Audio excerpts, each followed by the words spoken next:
Hello tout le monde, j'espère que vous allez bien. Je suis ravie de vous retrouver aujourd'hui pour une nouvelle vidéo sur la chaîne. Ça fait un sacré bout de temps que j'ai pas tourné. Je crois que depuis que j'ai fait le vlog, j'ai pas filmé de vidéo. C'est pour vous dire. Donc voilà, c'est manque de temps, manque d'énergie, pas de motivation, tout ça qui ont fait que je vous retrouve seulement maintenant pour vous faire des petites vidéos. Normalement aujourd'hui je vais en tourner 3. Donc j'espère juste que je serai pas aussi lente au montage que ça parce que en janvier je vous ai tourné une vidéo update concernant en fait le livre que j'ai lu pour ce mois-là. Et en fait, je l'ai toujours pas monté pour vous dire.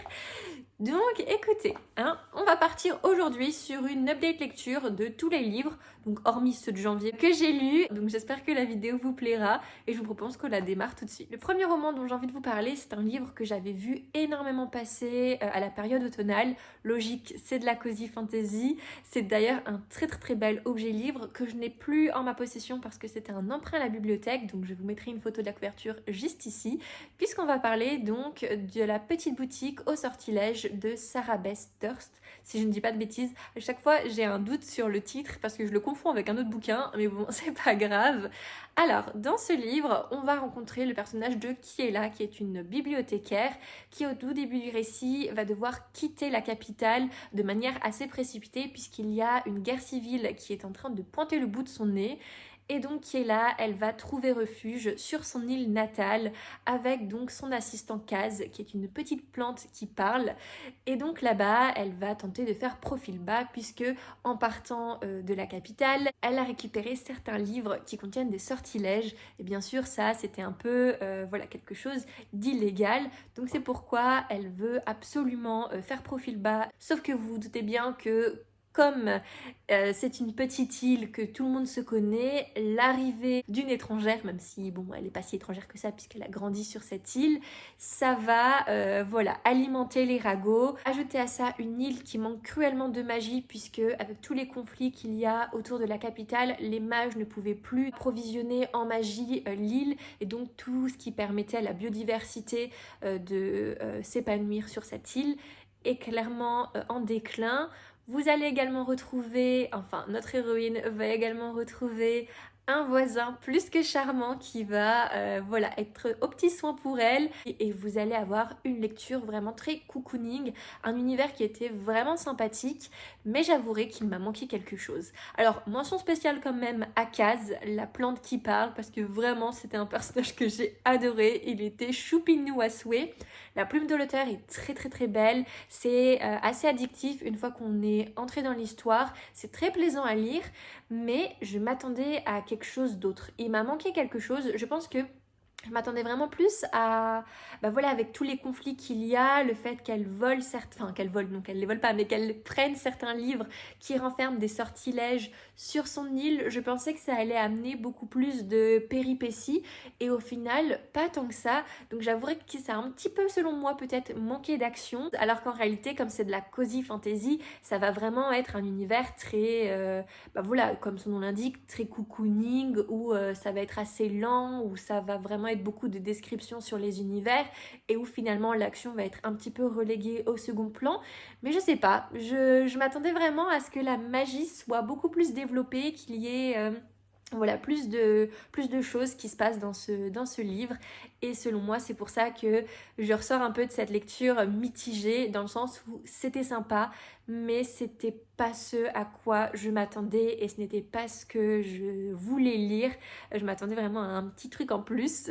Donc si vous êtes fan quand même de cozy fantasy, que les romans où c'est beaucoup de descriptions, des personnages très attachants, un univers quand même assez sympathique, qui est plutôt bien développé, ça va vous plaire, mais si vous voulez un peu plus d'action, ce sera pas avec ce roman. Pour le prochain livre, on va un peu changer de registre et on va parler thriller avec De Force de Karen Gibel.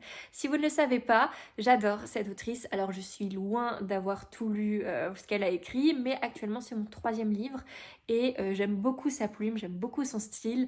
Si vous cherchez une autrice avec des fins qu'on ne voit pas vraiment venir et qui sont très marquantes, n'hésitez pas. De force, du coup, c'est l'histoire de Maud, qui est une jeune femme qui a survécu de peu à une agression.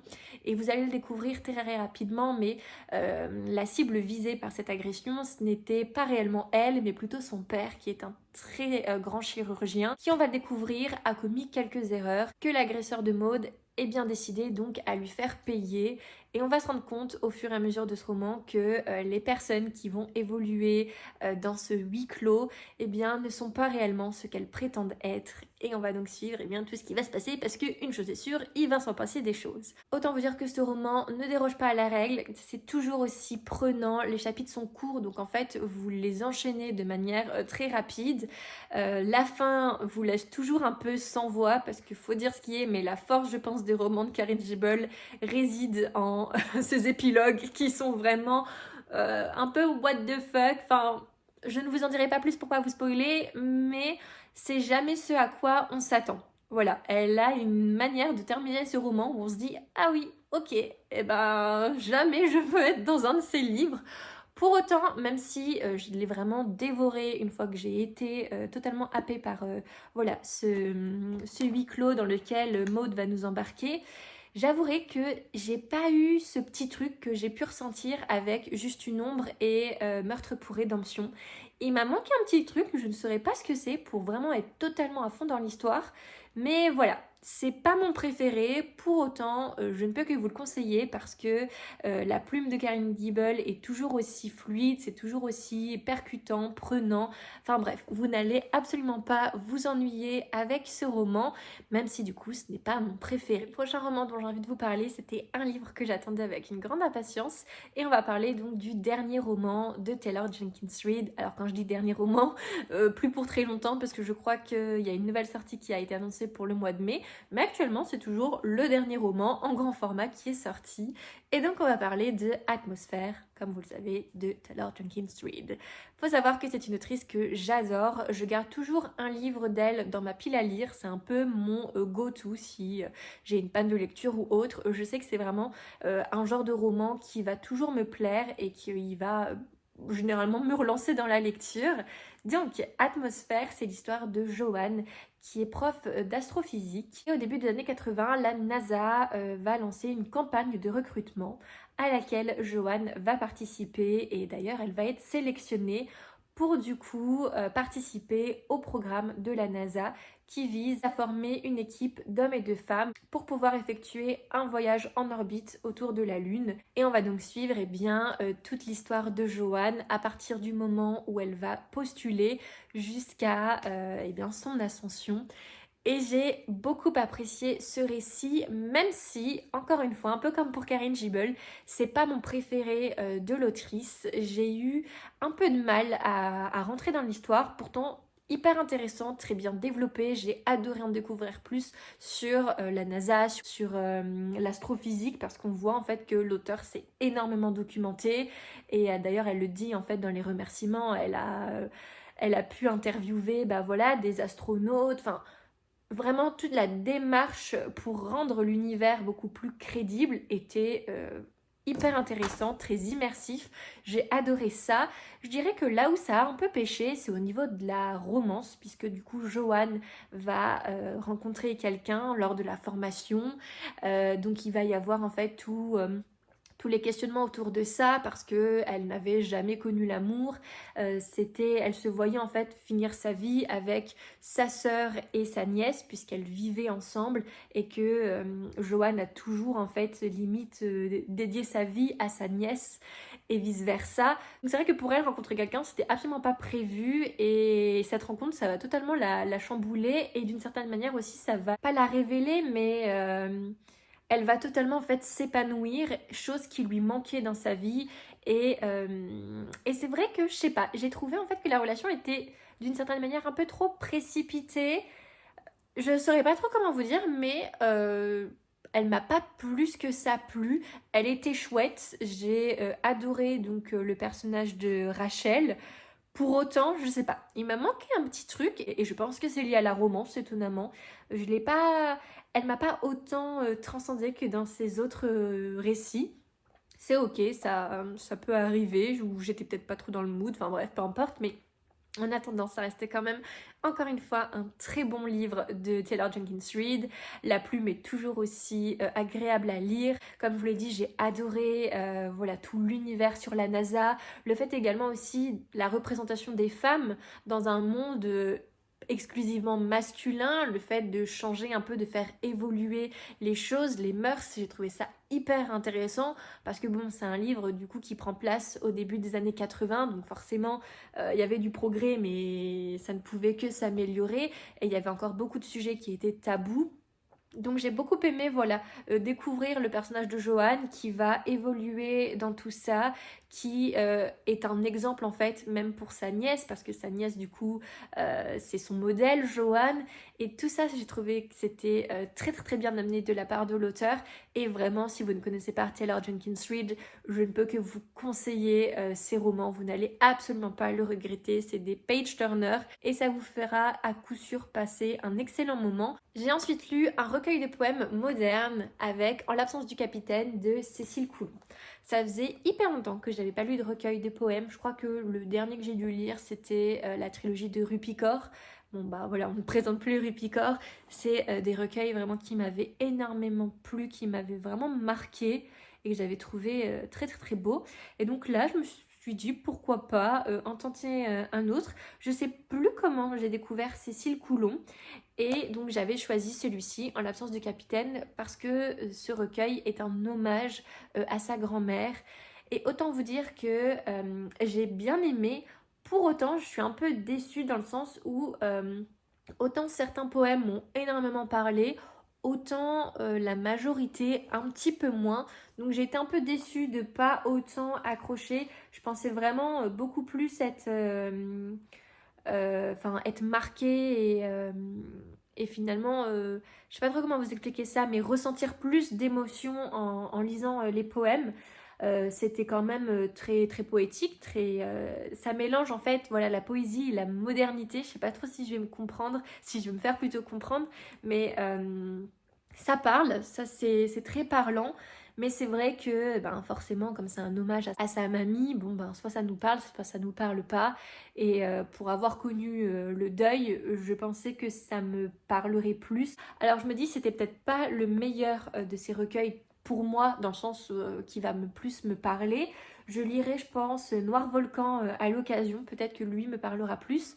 En attendant, j'ai quand même beaucoup aimé La plume de Cécile Coulon et il me tarde du coup de découvrir plus en avant sa prose et je sais également qu'elle écrit des romans alors je me suis dit pourquoi pas voilà tenter de lire un de ses livres puisque forcément si elle a une belle plume en poésie je ne doute pas que quand elle écrit des romans ça soit pareil. Donc voilà, j'étais quand même contente de découvrir un autre recueil de poèmes même si il ne m'a pas autant parlé que ce que j'aurais cru. En attendant, si vous avez des recueils de poésie à me conseiller, n'hésitez pas à me le dire dans les commentaires. Je serai hyper contente d'aller jeter un coup d'œil sur les recueils qui vous ont marqué ou qui vous ont plu récemment. Et ça me permettra voilà, de découvrir d'autres poétesses ou poètes. Le prochain livre dont j'ai envie de vous parler, il a été écrit par une de mes autrices préférées. Alors, maintenant, je sais pas si c'est toujours une de mes autrices préférées dans le sens où elle est quelque peu problématique. Alors je ne sais plus exactement pourquoi. Enfin, je suis jamais sûre vraiment d'avoir suivi l'histoire, mais je sais que bon, elle a pas été, elle a eu une affaire où elle n'a pas été tip top. Donc bon, j'ai quand même voulu découvrir son nouveau roman et on va donc parler de Woman Down de Colleen Hoover. J'avais très envie de le découvrir parce qu'on m'a dit que c'était un mélange entre... alors j'ai un trou, Too Late, donc c'était son premier roman un peu thriller, drame psychologique, et Verity et Leila, donc ces deux autres romans un peu plus thriller. Woman Down, du coup, c'est l'histoire de Petra Rose, une autrice à succès qui malheureusement va être au centre d'une polémique et ce qui ne va pas arranger son cas, elle va être un petit peu victime du syndrome de la page blanche. Ce qu'elle va décider de faire pour essayer de contrecarrer tout ça, c'est de louer un chalet dans un petit village un peu perdu où elle a l'habitude en fait de faire des retraites d'écriture pour tenter eh bien d'écrire à nouveau. Et sa rencontre avec Nathaniel, un policier du coin, va fortement l'inspirer à réécrire à nouveau. Sauf que on va très vite se rendre compte que, un peu comme pour The Force, mais les gens ne sont pas réellement ce qu'ils prétendent être. Et notre héroïne va un petit peu l'apprendre à ses dépens. Et on va donc suivre toute cette histoire. Autant vous dire que ce roman, je l'ai littéralement dévoré. C'est vraiment un page-turner comme je les aime. On est tout de suite pris dans l'histoire donc de Petra qui du coup, comme je vous l'ai dit, va être un petit peu au cœur d'un scandale. Et le fait qu'elle n'arrive pas à écrire et que ça dure depuis un petit moment, ça n'arrange pas les choses. Donc pour elle, vraiment, de partir un peu dans un petit bled perdu où elle a quand même voilà, ses repères, ça va être l'occasion pour elle d'essayer de débloquer son blocage. Et ben, elle va y vivre des choses, ma foi, qu'elle n'aurait peut-être pas voulu expérimenter, ou alors si, mais dans le fin fond de son esprit. Et ça va être l'élément déclencheur pour elle, afin donc de reprendre l'écriture et qui va en fait lui permettre d'écrire à nouveau. Bien sûr, comme je vous l'ai dit, le fait qu'elle rencontre un beau gosse, ça va forcément l'aider. Mais voilà, chacun a ses secrets. Petra la première. Et on va donc les découvrir tout au long du récit. Et si vous recherchez en fait une lecture sans prise de tête, qui va quand même un petit peu vous donner des nœuds au cerveau, mais qui est totalement addictif, n'hésitez pas à vous pencher sur Woman Down. Je pense pas que vous le regretterez. C'est vraiment voilà, un bon page turner. Alors c'est peut-être pas le roman thriller psychologique qui va révolutionner le genre. Il est pas là pour ça. Mais si vous ne savez pas trop quoi lire et que vous voulez vous tourner vers un livre qui fait le taf et qui va vous faire passer un bon moment, je pense que celui-ci peut totalement vous convenir. Et le dernier livre que j'ai lu, il s'agit de La Voix éternelle, donc le tome 1, Le disciple du corbeau de Antonia Hodgson, je sais plus. Pareil, c'était un emprunt à la bibliothèque, donc je ne l'ai plus en ma possession, mais je vous mettrai la photo juste ici. Alors, que vous dire de ce roman, à part qu'il faut absolument le lire. Voilà, on va déjà dire les choses telles quelles. Et surtout maintenant, comment je vais vous le résumer. Parce que c'est une belle briquette de 600 pages où vous allez voir qu'il va s'y passer énormément de choses. Vous allez avoir un univers qui est hyper bien développé, très bien construit. Enfin, voilà, un univers comme on les aime, très intense. Et du coup, alors, ce qu'il faut savoir, c'est qu'on est dans un univers où chaque personne va prêter allégeance, généralement quand ils sont assez jeunes, à une maison qui représente un gardien. Donc vous avez la maison du tigre, la maison du corbeau, la maison du renard, du bœuf et de l'ours. Plus celle du dragon, mais les dragons sont un petit peu à part. Et dans tout ça, on va suivre Nima qui, elle, a prêté serment donc à la maison du corbeau. Et ce qu'il faut savoir, c'est que dans cet univers, les empereurs sont désignés suite à une série d'épreuves. En fait, chaque maison qui représente un gardien va envoyer un de ses candidats affronter donc les autres candidats des différents gardiens. Et celui qui va obtenir le plus de points sera donc le futur empereur. Nima, notre héroïne, elle avait absolument pas prévu de participer à ce tournoi. D'ailleurs, elle n'était absolument pas celle qui était destinée à participer. Sauf qu'il va se passer plein de choses qui vont faire qu'elle va être d'office candidate. Et elle va donc tenter sa chance en plus d'autres choses, puisqu'elle va également être enquêtrice sur un événement qui va se passer durant la cérémonie d'ouverture. Et on va donc suivre tout ce qui va découler de, voilà, de toutes ces petites péripéties et de toutes ces épreuves pour désigner donc un nouvel empereur. Et honnêtement, c'était juste une super bonne lecture. J'ai tout aimé. On a un univers qui est très bien construit, qui est varié, qui est hyper développé. J'ai adoré le principe donc des maisons qui sont représentées par des gardiens. C'est lié à une légende au niveau donc de l'esprit de ces gardiens, puisque comme je vous ai dit, il y a un corbeau, un renard. Ce qui est quand même aussi hyper intéressant, c'est que On va se rendre compte avec les personnages notamment, mais chaque personnage du coup va prendre les caractéristiques de l'animal de la maison à laquelle il est associé. Par exemple, notre héroïne, donc Nima, comme elle c'est la maison du corbeau, et bien elle est toujours très calme. Elle pose toujours voilà le pour et le contre, elle est très réfléchie et quand elle frappe, elle ne manque pas réellement sa cible. Vous allez découvrir aussi le personnage de K1, aka mon chouchou, qui lui du coup fait partie de la maison du renard. Et le renard, on sait que c'est sournois, ça fait ses petits coups en douce. Et j'ai trouvé en fait que l'autrice avait tellement su retransmettre en fait les caractéristiques des animaux à ses personnages. Et ça les rend en fait d'autant plus attachants et d'autant plus en fait complexes et hyper bien construits. Enfin vraiment, je ne trouverai pas de défaut à cette lecture. J'ai adoré du début à la fin. Alors peut-être que comme c'est quand même une belle briquette, faut un petit peu s'accrocher au début. Les 100 premières pages, c'est le temps en fait de poser les bases de l'histoire, l'univers, un petit peu l'intrigue. Et encore que l'intrigue, vraiment, les 100 dernières pages où on apprend de ces choses, moi j'étais en mode ah ouais, vraiment, je m'y attendais absolument pas. Et franchement, s'il y a un livre à lire, enfin parmi tous ceux dont je vous ai parlé, c'est celui-ci. Si vous aimez la fantasy, vous n'allez absolument pas le regretter. J'ai adoré le personnage de Nima parce qu'elle est courageuse, elle est réfléchie, intelligente. Elle veut en fait s'élever, elle veut élever sa condition. Donc elle va progressivement gravir les étapes, même si malheureusement il y a des choses qu'elle va faire qui vont un petit peu la hanter parce que c'était pas comme ça qu'elle espérait que ça se passe. Je l'ai trouvé que c'était un personnage très attachant, très authentique et voilà, j'ai adoré du coup la suivre dans ses aventures. J'ai trop hâte de lire le tome 2. Je sais même pas pour quand il est prévu. D'ailleurs, je sais même pas si en anglais il est sorti. Si en anglais il n'est pas sorti, tristesse, ça va être très long du coup d'avoir la VF, mais j'ai tout aimé en fait dans ce roman et je ne peux du coup que vous le conseiller parce que selon moi, vous n'allez absolument pas le regretter. Et bien voilà du coup concernant cette petite, tout est relatif, update lecture des romans que j'ai lus récemment. J'espère que ça vous aura plu. N'hésitez pas en commentaire à me faire part des livres que vous avez lus ou si vous avez lu l'un des livres dont je vous ai parlé. N'hésitez pas à me dire vos avis. Je serai ravie d'échanger avec vous dans les commentaires. Et sur ce, écoutez, je vous souhaite de très belles lectures et on se dit à très vite. Bye!